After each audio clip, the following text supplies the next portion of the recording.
Hello friends, welcome to Cookify. Friends, இன்னைக்கு நம்ம பிரெட்டை வச்சு 10 நிமிஷத்துல ஒரு மசாலா பிரெட் டோஸ்ட் ஈஸியா சிம்பிளா எப்படி செய்யலாம்னு சொல்லி பார்க்கலாம். இதுக்கு தேவையான பொருட்களோட லிஸ்ட் பாத்தீங்கன்னா ஸ்கிரீன்ல இருக்கு, மறக்காம நோட் பண்ணிக்கோங்க.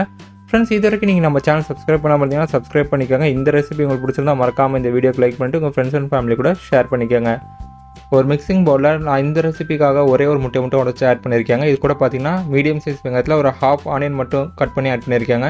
இது கூட காரத்துக்காக ஒரு பச்சை மிளகாய், தேவையான அளவுக்கு கொத்தமல்லி ஆட் பண்ணியிருக்கேன். ஒரு ஹாஃப் டீஸ்பூன் அளவுக்கு சில்லி ஃப்ளேக்ஸ் ஆட் பண்ணியிருக்கேங்க. உப்பு தேவையான அளவுக்கு ஆட் பண்ணியிருக்கேன். ஒரு ஹாஃப் டீஸ்பூன் அளவுக்கு மிளகாய் தூள் ஆட் பண்ணியிருக்கேன்.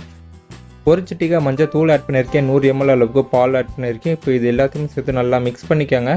அடுத்ததாக பார்த்தீங்கன்னா இந்த ரெசிபிக்காக சால்ட் பிரெட் யூஸ் பண்ணுங்கள், ஸ்வீட் பிரெட் வேண்டாம். இந்த ரெசிபிக்காக நான் ஒரு 6 slice of salt bread use பண்ணியிருக்கேங்க. அதில் ஒரு பிரெட் ஸ்லைஸ் எடுத்து நம்ம ரெடி பண்ணி வச்சுருக்கிற முட்டை மிக்சரில் லைட்டாக ஒரே ஒரு தடவை மட்டும் டிப் பண்ணி எடுத்துக்காங்க. நீங்கள் அதிகப்படியாக இந்த பிரெட்டை முட்டையில் முக்கும்போது பார்த்தீங்கன்னா பிரெட் உடஞ்சிரும். ஸோ ஒரே ஒரு தடவை மட்டும் டிப் பண்ணி எடுத்துக்காங்க. அடுத்தது அடுப்பு ஆன் பண்ணி ஒரு பேன் வச்சுக்கோங்க.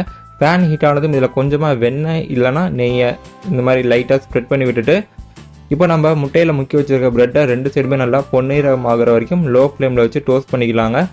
ஒரு மிக்சிங் பவுலில் பார்த்தீங்கன்னா வெண்ணெயை உருக்கி அது கூட கொஞ்சம் சில்லி ஃப்ளேக்ஸ், கொத்தமல்லி இலை கட் பண்ணி ஆட் பண்ணியிருக்கேன். இந்த மிக்சரை பார்த்தீங்கன்னா இப்போ நம்ம பிரெட்டுக்கு மேலே 2 சைடுமே நல்லா கோட் பண்ணிக்கலாங்க. கோட் பண்ணி டோஸ்ட் பண்ணுங்கள். டேஸ்ட் பார்த்தீங்கன்னா ரொம்பவே சூப்பராக இருக்குங்க. அவ்வளோதான் ஃப்ரெண்ட்ஸ், ரொம்பவே டேஸ்ட்டான சிம்பிளான ஒரு மசாலா எக் டோஸ்ட் பார்த்தீங்கன்னா ரெடி ஆகிடுச்சுங்க. இந்த ரெசிபி உங்களுக்கு பிடிச்சிருந்தா மறக்காமல் லைக் பட்டனை ப்ரெஸ் பண்ணிவிட்டு உங்கள் ஃப்ரெண்ட்ஸ் அண்ட் ஃபேமிலிகளை ஷேர் பண்ணிக்கோங்க. நம்ம சேனலுக்கு இது வரைக்கும் சப்ஸ்கிரைப் பண்ணாமல் சப்ஸ்கிரைப் பண்ணிட்டு கூடவே பெல் நோட்டிஃபிகேஷன் ஐக்கானையும் ஆன் பண்ணி வச்சுக்கோங்க. Tata, bye bye.